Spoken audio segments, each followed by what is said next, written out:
Hello and welcome back to the John and Adrian podcast. Right off the top of the show, last week's episode, Tuesday's episode. I'm sorry, I didn't realize I was deep throating the mic the entire episode. Hopefully, I can fix that in this week's episode. Apologies, but besides that, let's get right into the NBA. The Heat. I was wrong. The Heat did not sweep the Bucks, but the Bucks are basically dead in the water. It's a 3-1, and they barely won the fourth game. So Look who was right. Let's go. The Bucks are too good of a team to get swept. you know what? Even if you're up 3-0 on them, they ain't gonna let it happen. They have their pride to think of. Okay, well, Giannis is hurt, and they got lucky that they won that game. But I've read reports saying that Giannis is being rushed through like medical protocols to be back for game 5. Is it? So when I hear that, right, I don't know if he's actually going to be healthy come game 5, but like that's just like the reports, the rumors coming around that are circling. Which if he does come back for game 5, do you think it's going to be a Kevin Durant situation where he's going to get hurt again and ultimately seal the fact that he's going to move? Yes. If he comes back, I think he's hurt and then he's gone because he's like, what a horrible medical staff. They just put me through the ringer to possibly end my career. Okay. Which, I mean, I agree with you. If okay, somehow if the Bucks pull through and come back from a 3-1 deficit, and Giannis, I don't know how or what he does, to come back and beat the Heat. I think the odds of that happening though are slim to none. So yeah, he's going to be gone. He's gone. Giannis is not going to stay on the Bucks, and if he stays on the Bucks, I don't know why. They have nothing for him, really. Yeah, Giannis is gone. The only real question about that situation is where does he go, right? Which you seem to think he's going to end up on the Pacers, right? I don't know if I believe he ends up on the Pacers, but I really hope he does. I think that would be a very fun to watch NBA scenario. It's not very likely. I mean, who goes to Indiana in free agency? But Right.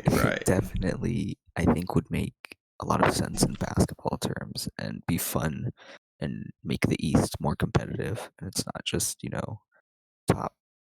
top heavy. It'd have more depth like the West. Okay. You're blowing into your mic a little bit, so just move it. Yeah. So you think he's going to stay in the East? I don't see why he would go to the West, because that's where if he goes to the West, he's going to have to help build a super team. And I don't think that's really what he wants to do. Okay. Yeah, I think he's more likely to stay on the East and be a competitive NBA player. Because if he stays in the East, him alone can carry a team to the playoffs. Yeah. If he goes to the West, he wouldn't be better. If he's by himself, he wouldn't be better than like the number 10 seed, right? So, yeah. If he goes to the West, I think a good spot for him, another spot that would just be fun to watch, I think, would be the Pelicans. I think he would be that like big piece that they're missing. And again, I don't see why he would go there over another place, but it would be fun to watch him play there, and I think it'd be pretty competitive.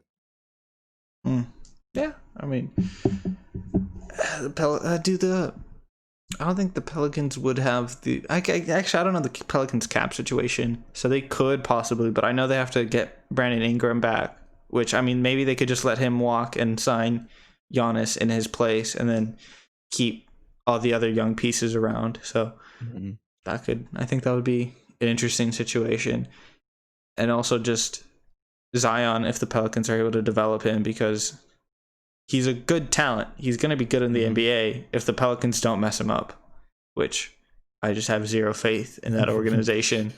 So, yeah. Okay, let's move on to the other game in the East. the Celtics Raptors, which last time we talked, I was wrong believe. about this one. Huh? I was wrong about this one. I thought the Celtics were essentially going to do what you said the Heat were going to do. And it Right. didn't really work out that way. Well, last time we talked, the Celtics were up 2-0, right? Mm-hmm. And it's now 3-2. So they won the two consecutive games after our Friday episode. No. They were up 2-1. Okay. It was just after the last 0.5 seconds. Because I was That's like, if you right. watched up until then, you would have said the Celtics were going to win.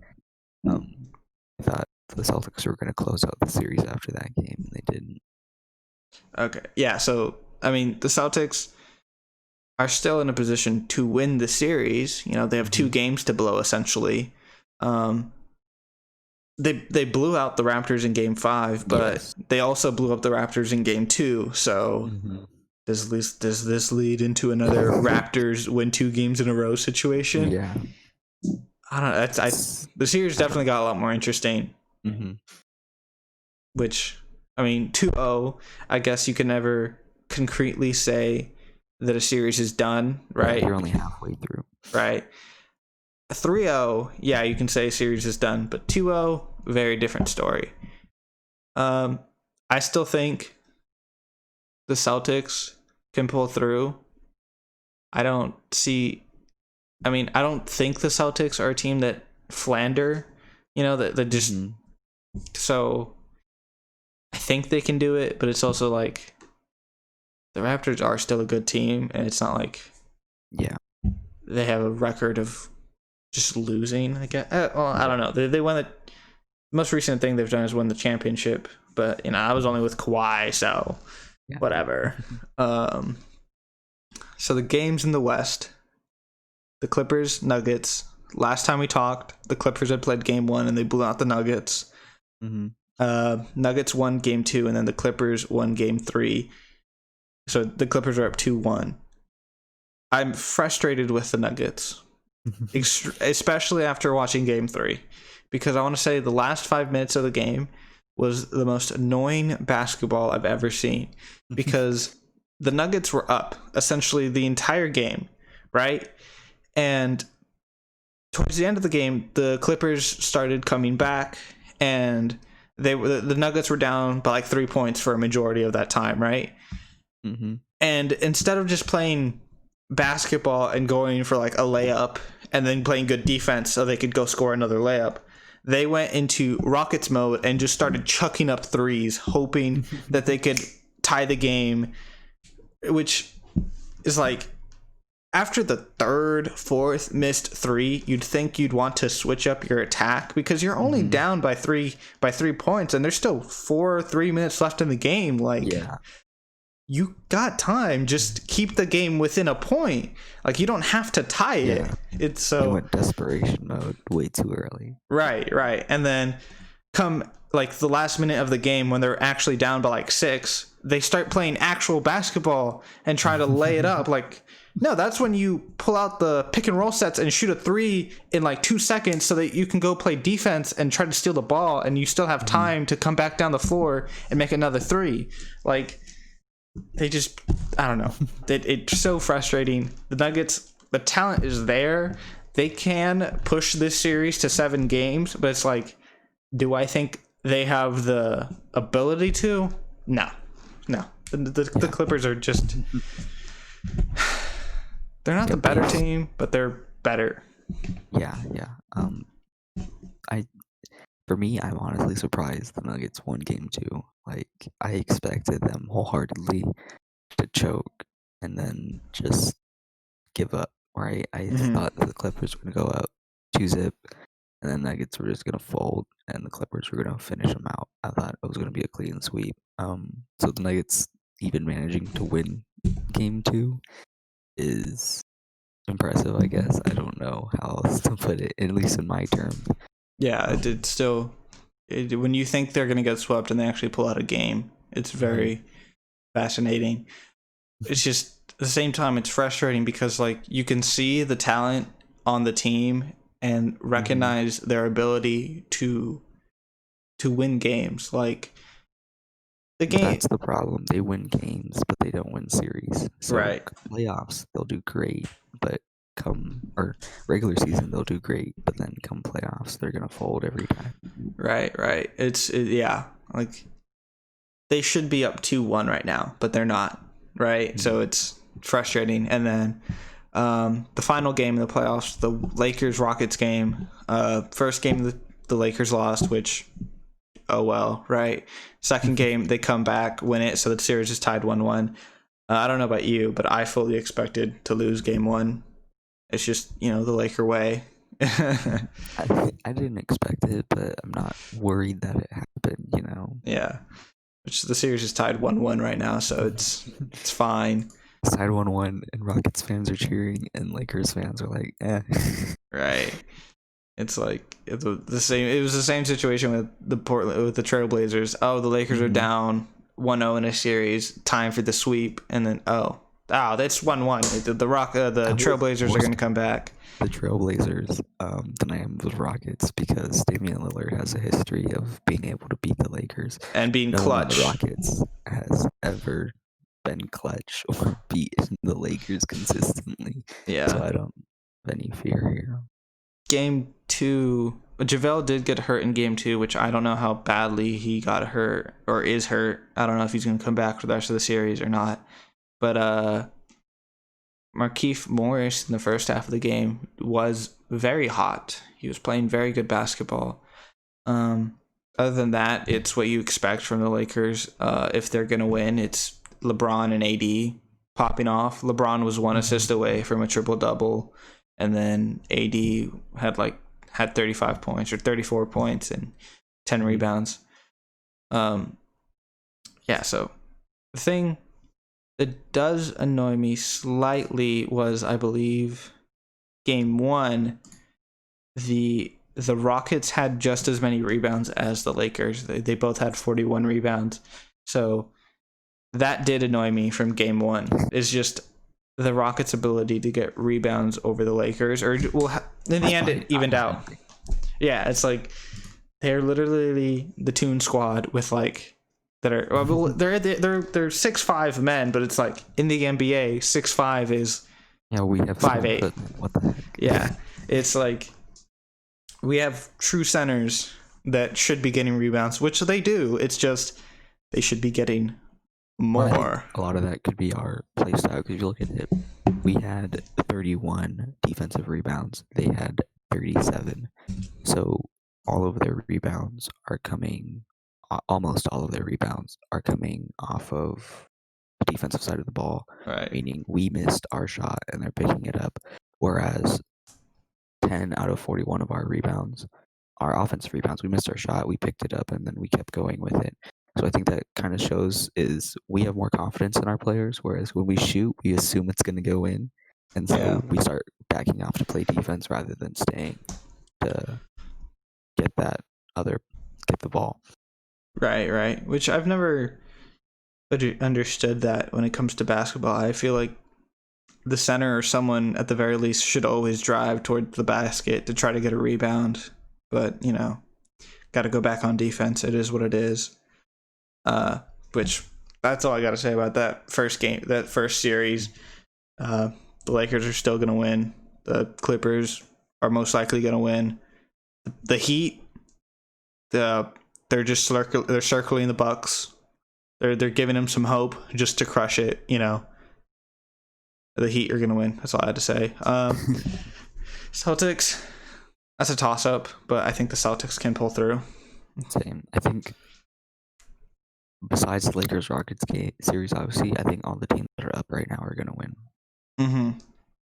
Yeah, pretty much. Okay. So what are we going to segue to now? I wanted to talk about Josh Rosen. He got cut, right, from the Dolphins. And now he's on the Bucks, so he got a free ride to the ring. Okay, if the Bucks win anything, he's a part of it. He's obviously not going to start because Tom Brady's there, but I think Josh Rosen has been screwed over time and again, right? over and over and over again. He got drafted by the Cardinals, and then Lane Kiffin shows up and picks up Kyle Murray and ships him to Miami. He gets to Miami, and they're tanking for Tua, so they obviously don't want him. And now he's at where he's at, which I think he could be a very good quarterback in the league. It's just looking at his position right now, I don't think he'll ever get the opportunity to start, and he'll most likely just be a bench player, a backup quarterback for the rest of his career. I kind of disagree with you. I think he's a bad quarterback. I don't think he should start anywhere. In my mind, you made it to the NFL. You got drafted. He got drafted in the top 10, right? He was number 10. Yeah, he was number 10. And then you are fully aware that team, there's rumors that team wants to draft another quarterback. You should play the best football you possibly can and prove to them that they shouldn't draft another quarterback. And then when they do, they send you somewhere else, you shouldn't get outplayed by Ryan Fitzmagic. Like, prove to them that you should be the starting quarterback. And so when he's had 2 opportunities to do it and failed, and a lot of people say, well, the Cardinals aren't a good team, the Dolphins aren't a good team, no one can do good. Like, well, the first 4 weeks of Ryan Fitzmagic proves that wrong. Kyler Murray's success on the new team, when the only major addition was Kenyon Drake, proves that theory wrong. So when these other quarterbacks are having success despite being on bad teams, I don't think there's an excuse for you to say, well, I just keep getting the short end of the stick. Well, it's like, so are these other quarterbacks and they're still performing, so you need to start to perform. See, I think so you're saying he lost his job fair and square and boo-hoo, right? Yeah. Okay. I think he was just never given the because when the Cardinals showed up and Lane Kiffin got hired as the brand new coach, he was dead in the water. They genuinely did not want him anymore. So I feel like the Arizona job, there was nothing in his power that he could have done to convince that organization that he was worth keeping, right? Because a lot of people said the same thing about Kirk Cousins when RG3 got drafted and then left, and he managed to stay there for 2 more years because of how well he played football. Josh Rosen did not play good football, and so he got kicked. Okay. Fair enough. He did not play good football. He really didn't. But I believe his year in Arizona, he rivaled David Carr's numbers of how many times he got sacked, which I'm not 100% sure about that one, but I believe. But it's an expansion team. I mean, name any weapon David Carr had on that team his first year. Well, that's what I'm saying. Josh Rosen had David Johnson. He had Larry Fitzgerald. He had a good defense. All he had to do was time manage. Yeah, he had a bad offensive line, but Russell Wilson has a bad offensive line. Yeah, but Josh Rosen isn't a scrambling quarterback. He's a pocket passer. You can't blame him for what he is. There are options that you have. The Patriots don't have a history of having a great offensive line, but because they do short passes, it doesn't need to be that good. It just needs to hold for a little bit. And Josh Rosen was terrible at reading defenses. So rather than throwing it underneath, he'd throw picks or he'd take the sack and hold on to it for longer than he should have.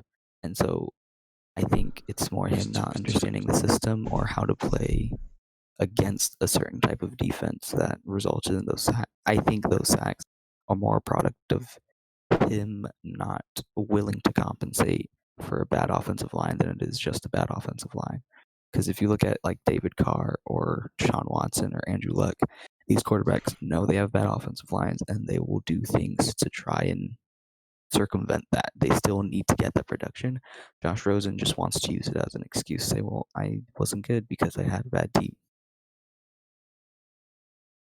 So you think he's out of the NFL after the Bucs job, or do you think he sticks around?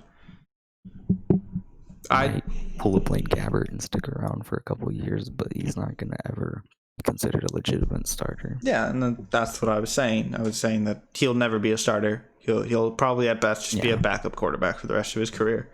Which his career, I think, will last less than a decade. Yeah. Unless he becomes a really good quarterback. Unless he becomes a really good backup, right? Which I don't think he has the ability to become, because normally a good backup quarterback is someone that spent time as a starter. Yeah. And he just doesn't have that. He has 3 seasons under his belt, but the entire time he's been tossed around from team to team. Yeah, only one of those seasons he actually played. Right. I don't really count the Dolphins. If he was a backup to a backup quarterback, I don't think he's gonna ever really get another shot. Yeah, I think he's gonna be a backup, which I think he is on the Bucs. He's either a backup or a practice squad player, and I don't remember which one it is. I want to say he is a hold up. Okay, he's a practice squad quarterback, so he's not even a backup. He's on the practice squad, which, I mean, if you can keep your career alive long enough to get into a backup quarterback spot, that's not a bad spot. So yeah, Josh Rosen is pretty much dead in the water. Jadeveon Clowney's on the Saints now, right? No, he's not on the Saints. He's on the Titans. He signed with the Titans, but reports came out that the Saints offered him like $15 million, which I think is slightly more than what the Titans gave him. I think the Titans gave him 14, but the Saints offered 15. Yeah.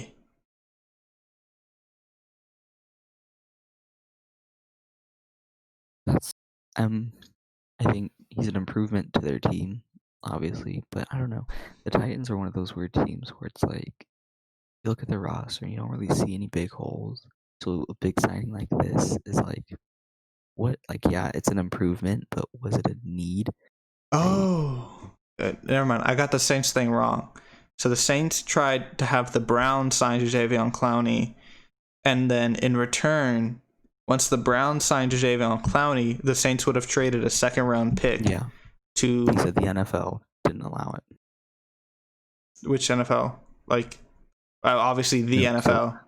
The idea was for Clowney to sign, and the other team would pay him. A sign and trade, basically, yeah. And then they would trade him immediately to the Saints for the remaining, because they couldn't handle that big. Yeah, no, the Saints are so they would have given up a draft pick to that team also. And so the other team would have basically been buying a pick, and the NFL, like, as the organization, didn't allow that. Mm-hmm. Okay.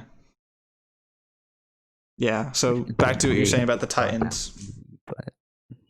Back to what you're saying about the Titans. The Titans, they're like a complete team. So this is an improvement for sure. Mm-hmm. But I don't know how big of an improvement and how impactful the improvement is.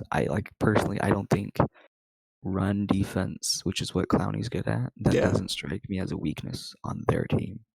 Which I think this NFL season is going to be really tricky, especially week number 1, because there's no preseason, so we have like zero clue as to what defense teams are going to run, how teams are going to operate offensively, especially. And like, not only that, as like a fan looking into the NFL, like, oh, what's happening? What are teams doing? Which, I mean, I guess we could look at training camp, but that's really hard, like, to gain access to and like gain information.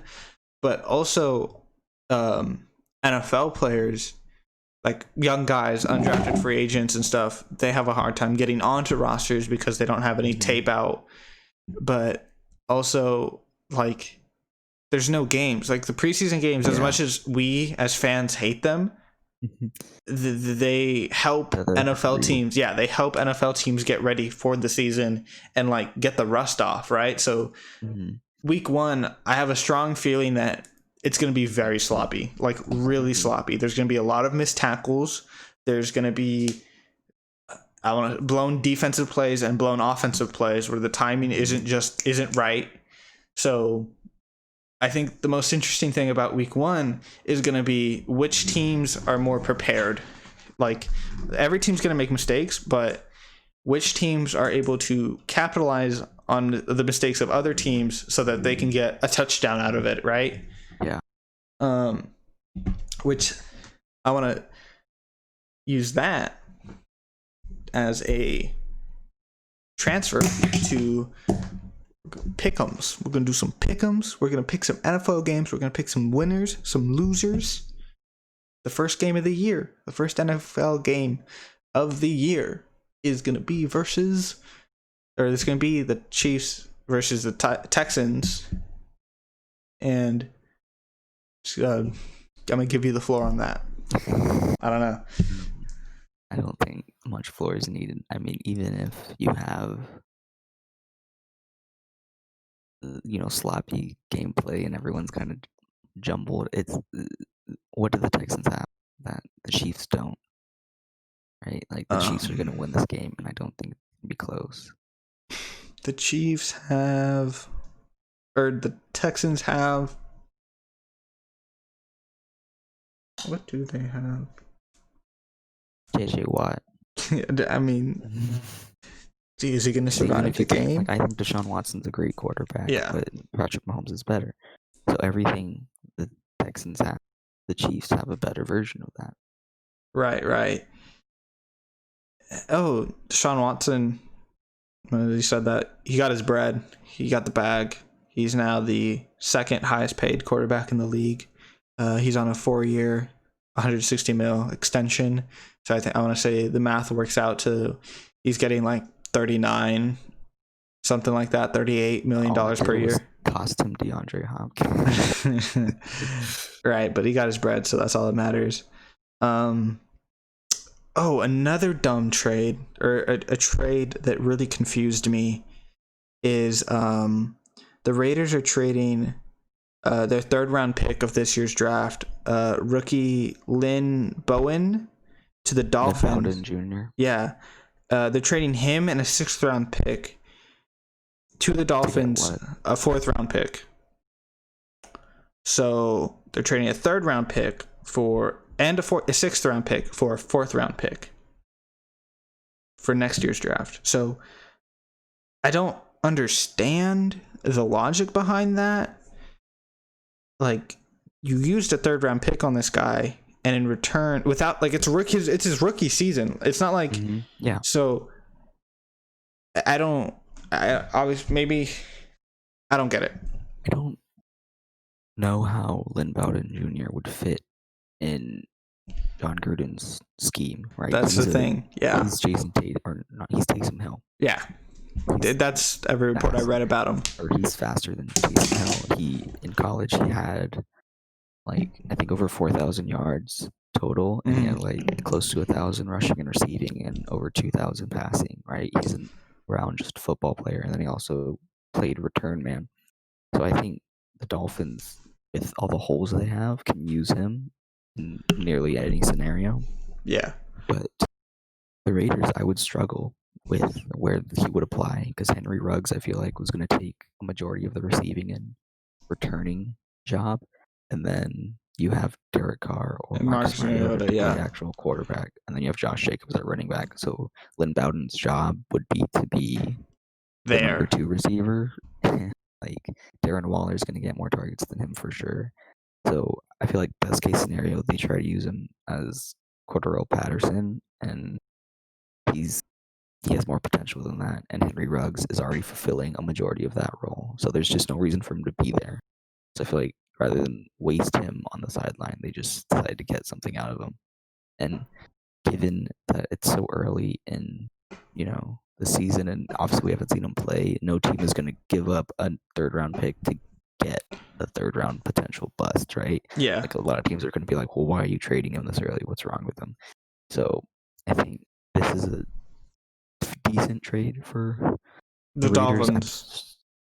I'm surprised they had to give up, because you said they had to give up a pick too, right? They had to give up a 6th. Yeah, I'm surprised they had to give up a 6th to get a 4th. What was it, a 4th? Yeah. I think Lynn Bowden for a 4th would have been a fair trade, because it's essentially a 3rd for a 4th. Right. It's just like, if I'm the Raiders, right? The draft is before for the free agency period, right? So they pick up, huh? Is think it? so. Is it? The draft is in April, isn't it? And then free I agency think we've starts in had this March. discussion multiple times as to which one's first, and I don't remember which period is first. I want to say free agency is after the draft, but Free agency starts March 18th. And the draft is until April. okay.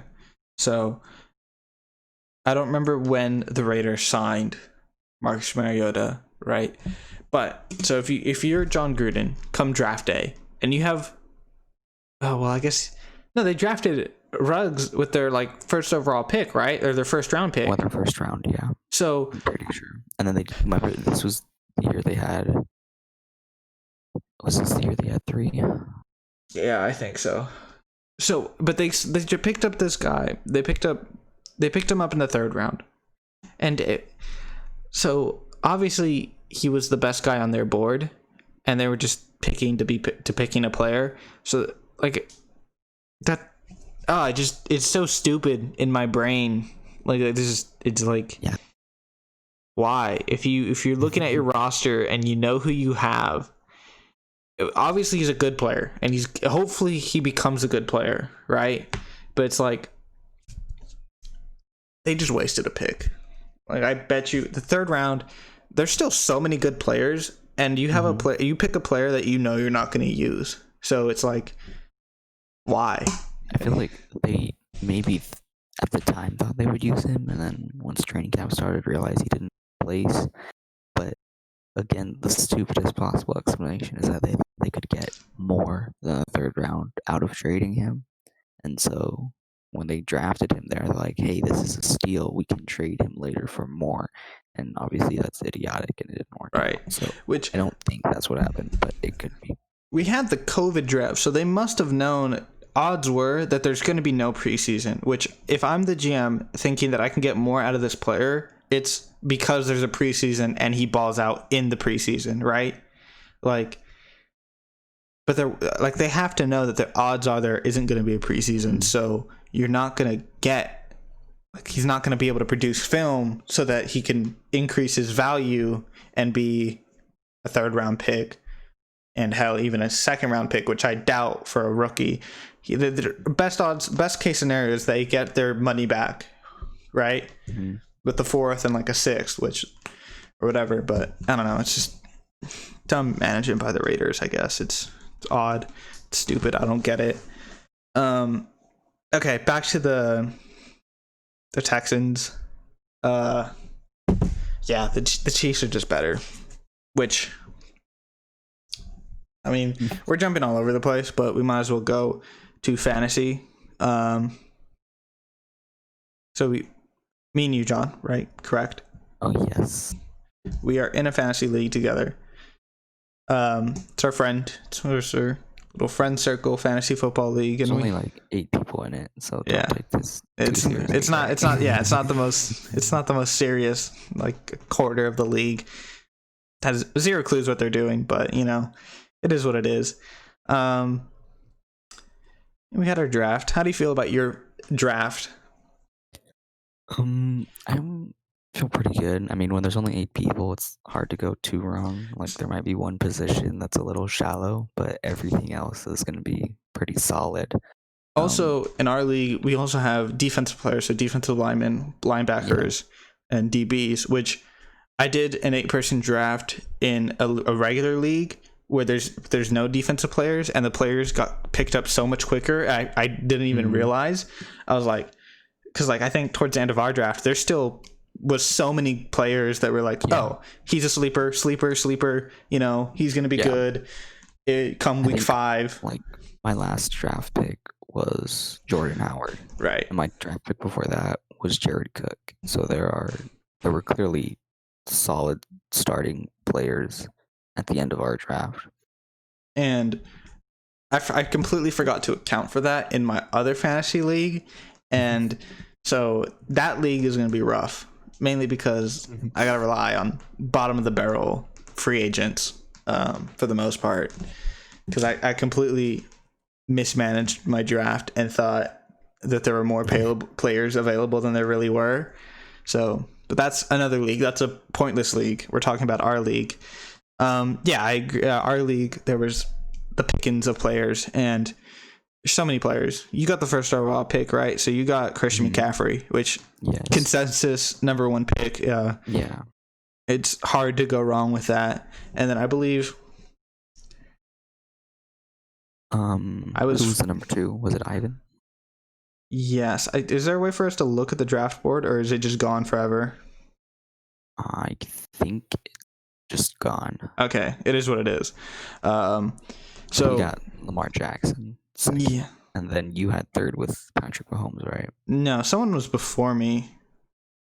I don't remember who, but there. Just go to the league. The standing order was the draft, so Jordan was ahead of you. Yeah. So I don't.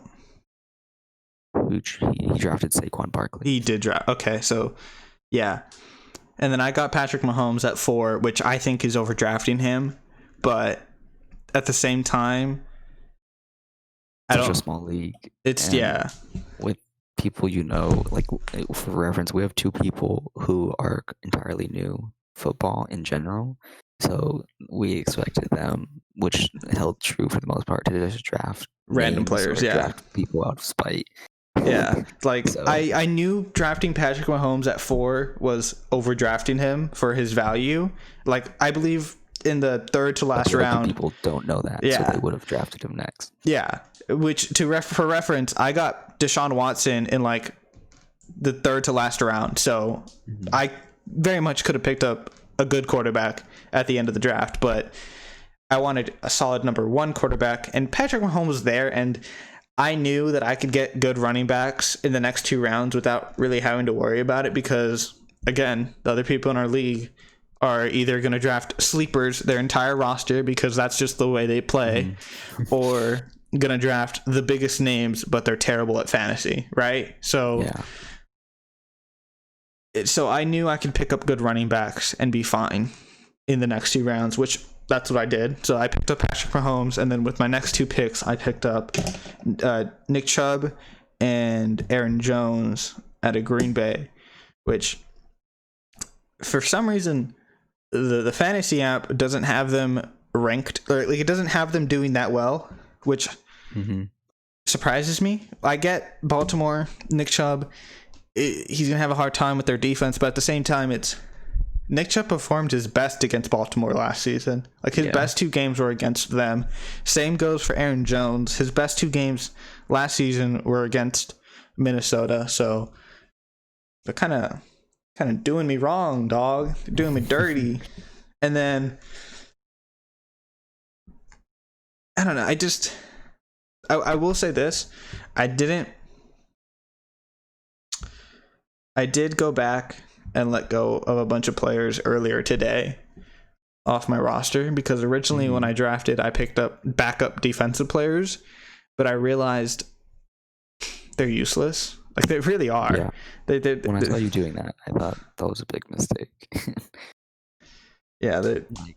We don't know a whole lot about the defensive side, but drafting multiple backups is like drafting multiple backup tight ends or multiple backup quarterbacks, right? You have one slot to fill in D-line, linebacker, DB. So to have multiple backups, even just to have one for each of those 3, which I have, is just excessive. Yeah, it's stupid. So I cut all of them and basically picked up sleeper players. Which I might. So you picked up Antonio Gibson simply because Adrian Peterson got cut. And Geist got cut. So he's literally the only running back on that roster. I picked up Mike Gesicki off the Dolphins. I was going to get him, but then I saw that there were better people available. So that's the thing. Like there were better tight ends available, which everyone picked up. Last 2 rounds, I was like sleepers, and then I looked. I'm like, no, there's no need. There's no need for sleepers, right? That's why I started drafting backup defensive players because I got to the mindset of like, I realistically don't need any more players, right? Like I just don't need it. And so I was like, I might as well pick up backup defensive players, but I was like, that's stupid. So I just went out. You're literally just gonna be sitting there until your team's by a week. Right. So I picked up Gibson, which I'm not going to start him week 1, mainly because I want to see how well he does. That's pretty much every player that's on my bench right now. They're only on my bench because I don't know how they're going to do week 1, and I just want to I fully expect to lose week 1. I don't if I lose week 1, I don't care. Looking at your bench, and I think Devontae Parker and Mike Gesicki will have a good week 1, despite it being against the Patriots or whatever. I think they're still going to have good games.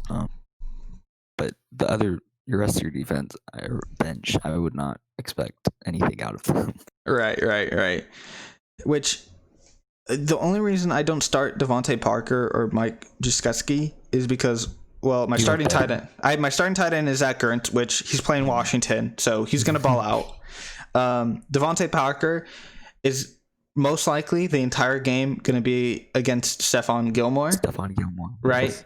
Which, to be fair, last year in week 17, Parker did pop off for 100 yards the last time he faced Gilmore. But I feel like the Dolphins are going to find other holes in the Patriots defense because it's so empty. So Gesicki why force it to the best corner when you run it and there's no one there, right? So I feel like the Dolphins are going to do other things besides just force it to Parker the entire game. So he's probably just going to be there. Other than that, how about you, dog? What you got? So on my team, I drafted Christian McCaffrey with my first overall pick. He plays the Raiders week 1, so I fully expect him to drop 40 points on them. Yeah. So I think running backs are solid for me. Chris Carson's my number 2. And then on my bench, I have Jordan Howard and Mark Ingram. So, worst case scenario, I got to put Mark Ingram in because Chris Carson isn't playing well, which is still, he had great production last season. But I think my receiving core is the best in our league. I was able to get Julio Jones, Devontae Adams, and Stephon Diggs are my starters, and then Amari Cooper and DK Metcalf my backups. And I went through right now and looked at everyone else's receivers, and obviously we all have good receivers, but I feel like mine, as a core, are better than everyone else's in the league. Yeah, I realized that towards the end of I picked my number 1 wide receiver and then my second wide receiver. I'm surprised I got Keenan Allen as late as I did. I don't know why, but I only picked him out of desperation. Obviously he was the best player at the time available. He's there, I might as well. Right, but it was because I only had 2 wide receivers on my team, and it's my receiving core is very bad, and I'm going to have to rely on rookie wide receivers to develop, right? Which, looking at our league and the available players, it's the running backs, there's I'm gonna say this right now. I was gonna pick up Marlon Mack, but I know halfway through the season, he's gonna start splitting reps with what's his name? John Taylor, right? I think is his name. Yeah. So it's something like that. Yeah, which someone in our league drafted before Marlon Mack, but Marlon Mack is the starter, so it's he'd be better week 1 instead of. So I'm also very confused by Jordan didn't have to draft the way he drafted. He confused me the most out of anyone in our league.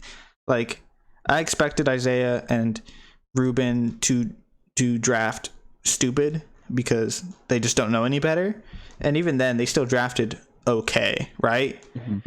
So Jordan drafted good if we were in a normal league. Right. If this was a normal league, then he would have a very solid draft where the bench has high potential, minimal risk because you can just cut up, and then the starters are certain positions are going to Saquon and Drew are going to get him a ton of points. Tyreek's going to get him a ton of points, and then Hunter Henry and Chase Claypool are the middle ground, right? Chase Claypool though, he didn't have to draft. He did not have to draft him. Chase Claypool, Anthony McFarland, Justin Jefferson, Jonnu Smith. These players didn't CeeDee Lamb get drafted by him. CeeDee Lamb on its own seems like a good pick because it's he's gonna get pop off.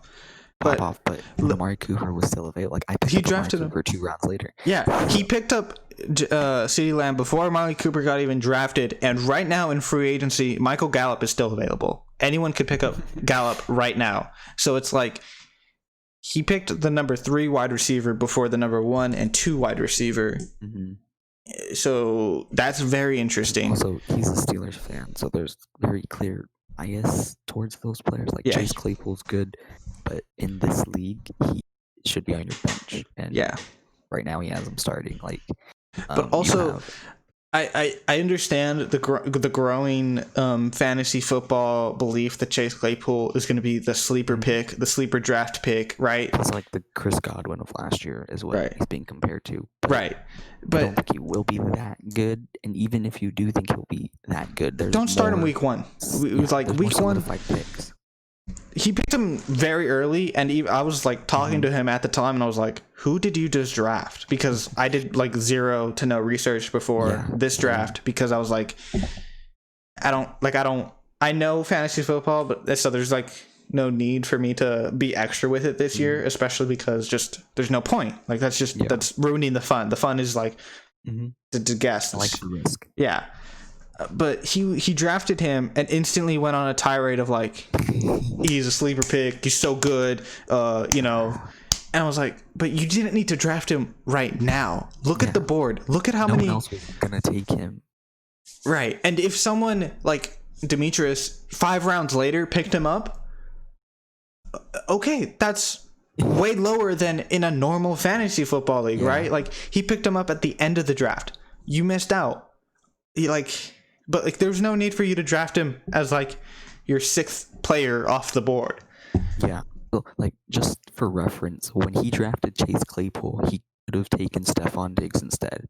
Right. I had picking up Stephon Diggs, and I was worried that he was going to take him, and then I see him take Chase Claypool instead. I'm like, okay, this dummy just screwed the pooch. Why would you take potential with a second receiver with good potential versus the obvious number 1 option? Like Claypool, if he pans out, it's a very good draft pick, right? But the thing is, there's no guarantee. Like he's the number 2 wide receiver, I believe, on that number 3. But if you read the reports of training camp and everything, he is apparently going to be their like end zone threat, right? But it's like, we haven't seen that. We don't know that. We don't know that for sure, right? Like NFL teams change. Like if something's not working, they're going to use somebody else. So it's like James Washington and Deontay Johnson are both technically higher than him right now on the depth chart. He is a young up and coming guy, but they expect him to fill a similar role to Juju. So majority of the time he's probably going to be in giving Juju rest. And so I don't think he's going to get a whole lot of reps to begin with. Right. They're going to want Juju on the field majority of the time, unless Chase just comes out and plays better than him, which I don't see. Right. And then he drafted Anthony McFarland, a sleeper running back for the Steelers, who is listed as the 3rd running back on their roster. Benny Snell and James Conner are both above him. Derek Watt is above him. They're going to give him more reps. Like, see, a good pick for like the last pick of your draft. Because I hear a lot of people saying for him that by the end of the season, he's going to take James Conner's job. He's going to be starting, which, okay, if you believe he's that talented, then you know what? He could be a player that you draft last in the draft or pick up the moment free agency opens up, right? But it's like, there's no reason for him to have him on his bench right now, right? Yeah. Wait, like that's why I fully believe I'm going to lose week 1, or like I don't care if I lose week 1, because week 1, all it is just a film session, right? Like you'll see if the Patriots defense is really as bad as it is. And if it is, then whatever team is playing the Patriots, you pick up every player that's playing the Patriots, right? Like it is what it is. Like I remember last year at the end of week 1, I had the number 1 waiver, I was able to pick up both Lamar Jackson and Ryan Fitzpatrick. So I wrote out Ryan Fitzpatrick for the next 3 weeks, and then I put Lamar Jackson in, didn't look back for the rest of the season. I did pretty well. So week 1 is to see where you went wrong in your draft, what players are underperforming, and what players on the market are doing extremely well right now. And then you those guys up, drop your guys, and switch them out. He has a system, Jordan does, where if he drops anyone on his bench, sleeper is gone, right? Like Anthony McFarland, Justin Jefferson, CeeDee Lamb, you feel like need to stay on his roster. Right. Be successful. Jefferson, especially because his odds of popping off don't come into play until after like Thanksgiving, right? Like that's when everyone, like by Thanksgiving, he should be the number 1 receiver. So I think he's benefiting, or Justin Jefferson specifically benefits from having Adam Thielen on the other side of the ball. And when but even then, when Stephon Diggs was there, 9 times out of 10, Adam Thielen was going to get more fantasy points than him. So I think Justin Jefferson's going to get hindered in terms of fantasy, though in terms of like actual on the field production and what he's doing, he'll have a huge impact. Similarly with CeeDee Lamb, we've never seen Dak with 2 weapons, so I don't know. Well, he has 3 even. Like some people, Michael Gallup, which is again still a free agency in our league, like. Which I'm not going to pick him up, right? Like it's like I'm gonna leave him there and see what happens. Again, he didn't perform exceptionally well until they got Amari Cooper, and it was later in the season. So now it's like, is Gallup or Lamb the number 2 option? And we haven't seen that. Is going to have a big impact. So if it is Lamb, then it's a steal to draft him, but it's not a steal to draft him over Amari Cooper, which is what he did, right? Either way, Amari Cooper is still going to be the number 1 receiver. And also, you have to like if I look at my team, right, I have Deshaun Watson as my backup quarterback, which I got him like at the end of the draft. So I don't feel, because who was it? Jordan drafted in front of me, and I was like looking at my roster, and I'd filled out pretty much every starting position. I had like another wide receiver, another running back I was happy with, and I was like, I should probably pick up a backup quarterback. And Jordan was like the pick right before me, and he picked up Drew Brees, and that was his first quarterback off the board. And I was like, the moment he picked Drew Brees over Deshaun Watson, I was like, thank you for doing that, because now I have Deshaun Watson, and when he pops off in like week 4 or 5, I could probably trade him for like a sleeper, right? Like you just gave me a really good trade asset that I probably shouldn't have had. But on the flip side, I mean, Drew Brees is clearly a better quarterback in terms of fantasy than Deshaun Watson this year. He has Michael Thomas, Alvin Kamara, Emmanuel Sanders, Jared Cook. He's consistently been putting up points. Deshaun Watson, this is his first year without any weapon whatsoever. Well, like I was going to draft Deshaun Watson. I thought the risk was way too big, and I wasn't going to bank my fantasy points on his magic. So I went with Kyler Murray for my starter instead, which I would think quarterback for my team would probably be one of the weakest points. I think I have Matt Ryan and Kyler Murray. Yeah. Which in our league is not very bad. Great. Which you could still pick up great players on the free agency market if we were to look at quarterbacks. Yeah. I mean, they're Carson there. Wentz is available, I think, but like Carson Wentz. I think Josh Allen might be. I'm not sure, but I think Gardner Minshew is available. Teddy Bridgewater, Jared Goff, which if he plays a bad team, could be a good. But still, all those players are going to be downgrades from the 2 that I have. Right. Which should say something about how top heavy our league is. Right. I was like, but even then, I think Deshaun Watson is still a good fantasy quarterback. He might not be as good as Drew Brees, but it's like he could get me a player if I really like. If he has a really good week, the next week someone is going to be willing to trade. Which actually, no. Looking at our league, no, I don't think I would. Yeah, honestly, you're probably the only person I could trade a quarterback to. And I'm not going to take Deshaun Watson. I know the risks, and I'm not willing to pay him. Yeah, actually, everyone else got a really good quarterback, which Deshaun Watson is basically that roster spot of whenever it's Patrick Mahomes bye week, I just get a safe passage, you know? Yeah. Which, yeah, looking at my, like, I could drop the only person, like, Antonio Gibson, the only reason I picked him up is because I swapped him out with a defensive player, and I was like, that defensive player, no one else is going to pick up, I'm fine. And if he has a really strong week 1, I'll see who the Redskins are playing week 2 and see how they did against the run the previous week, right? And that's going to be my gauge as to whether or not I start him that week. So hopefully he's going to be good. That's like, I don't know. I think roster wise, I have a good fantasy football team, even though the app says I don't. It's weird. You have good starters. I think your backups is where your grade goes down. Right, which, I mean, backups don't really matter. It's all about who you have starting. Like, my entire backup roster is just dudes that, like, yeah, they could be good. Who knows if they are good, though. So, yeah, I'm fine with having a backup squad that won't ever see the field because they realistically won't ever see the field. Yeah.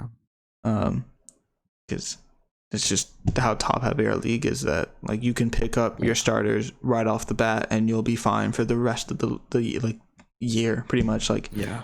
Let's see, when's everyone's bye week? Because that's the only time that I'll actually have to. Yeah, I got lucky. I shouldn't say lucky. The only thing I really paid attention to was the bye week. That's the only thing that had any positive or negative impact on whether or not I would draft a player. And so I could, if all my players are good, theoretically go the entire year without ever having to worry about a bye week. Just swap out the players when they have a bye. But that's if everyone stays healthy and yeah. Which, I mean, in our league, being like my defense and defensive players. Which in our league, though, we do have the COVID/injured reserve list. So you just slide them in there. Slide them in there, and you're fine for the week, which I think is really cool. Honestly, I hope my players get injured over. Like, if their bye week's coming up, I hope they get injured before that bye week so that I get the ability to slide them into the reserve list and then pick up the replacement for the week and then move on about my day. Do you is there any other NFL news? Because we've been going on about. Is there any other notable NFL news from the past week that we've missed? Other than, well, actually, NFL rosters have been cut down to the 53 man roster, 52 depending on like what the organization wants to do. And were there any cuts that surprised you for the 49ers? Wait, what? So you know how rosters were cut down, right? Were there any cuts across the league that surprised you? No. There's two that surprised me the most. They both are from the Patriots. It was Mohamed Sanu and Lamar Miller. Right. I was surprised that those two players got cut. I would think Lamar Miller is better than everyone on that roster, except maybe Sony Michel. And James White is also. James White is a system guy. I think if you put Lamar Miller in that system, I think he would better because I think he's a better runner. Yeah, maybe not. I don't understand the logic behind signing a guy and then cutting him, but I guess the NFL does that all the time. A week ago. But Mohamed Sanu does confuse me the most because they traded, I believe, a second round pick for him last year, and they used him for half the year and then cut him this offseason, which I think Mohamed Sanu is still a very good wide receiver. He's always been a number 2 wide receiver behind Julio Jones, but anyone that plays with Julio Jones is always going to be a number 2 wide receiver. So that's not a fault against him. Reportedly, they cut him because he was just slow and wasn't running routes right or something. Like they just didn't like the way he was playing during camp, which I mean, I suppose, but if you're not liking the way he's playing in camp, I feel like you could have gotten a sixth, right? I think it's just for me, right? Like for me, I think I'd never understand cutting a player or releasing like if you're releasing a player, I see that there's something wrong with your organization, right? Like I feel like you can always get like a 7th round pick for somebody, right? Yeah. I don't think there's any player in the league that's worth nothing. So I don't know. That just confused me, which I don't think Mohamed Sanu has signed with an NFL team yet. So that's interesting. Yeah. Which another cut that happened, which was surprising, was the Adrian Peterson cut. Yeah. Which I don't know if I said this on the podcast last week, but going into our fantasy draft, my fantasy football team is called the Fantasy Football Team, and I thought it'd be hilarious to draft the entire Washington Redskins organizations.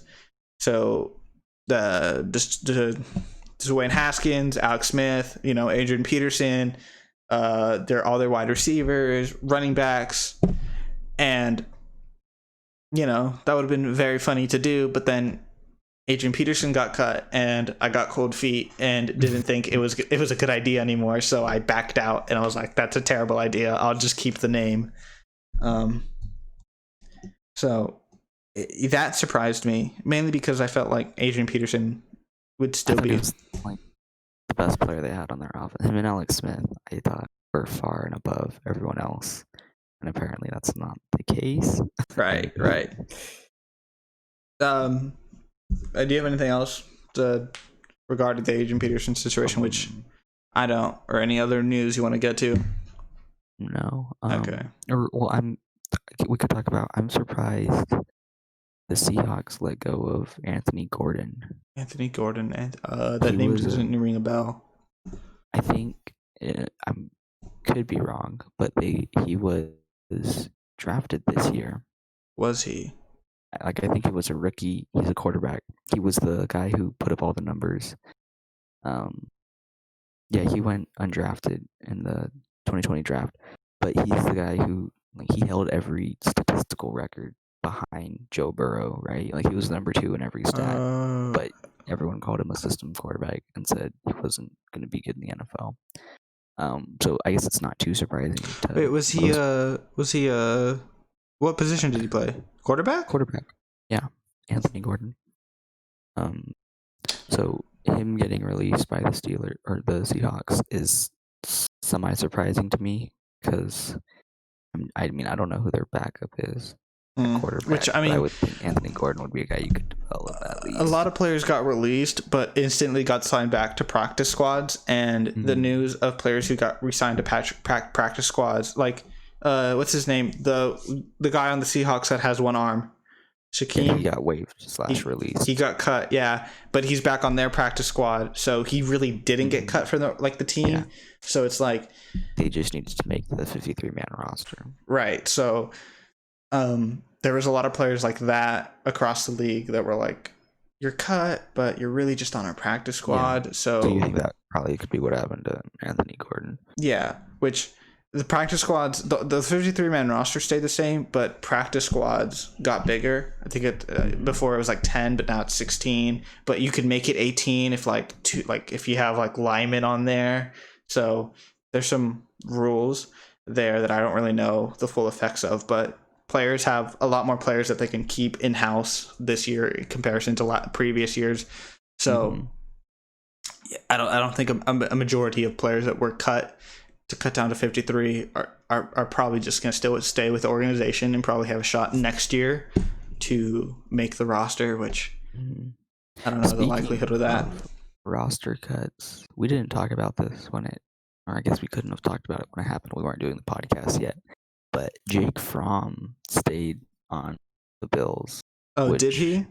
Is semi-surprising given the leak of text messages. Which, I mean, think he's a good quarterback. You're surprised that he stayed given the current climate. Well, that happened so long ago that people forget. Month. 2 months ago. People have. Well, I mean, if you think about the world we live in right now and how much stuff is going on, I feel like people have a short memory, right? Like literally, the entire state of California right now is burning, and people have forgotten about COVID, or not a majority of people, but it's like the new issue is, oh my God, we're on fire. Like, Yeah. So people have stopped caring about the previous issue to care about the new issue. So it's like people move on. Like if you're canceled, it's a sad truth, but if you're canceled, It's only temporary. if you're canceled, if you just lay low for a couple months and come back and say you're sorry, you're more likely than okay, right? Like depending on what you did, right? So if you use naughty words, if you just go in timeout for a couple months. He said haha at the end of the text, so it was just it was a joke.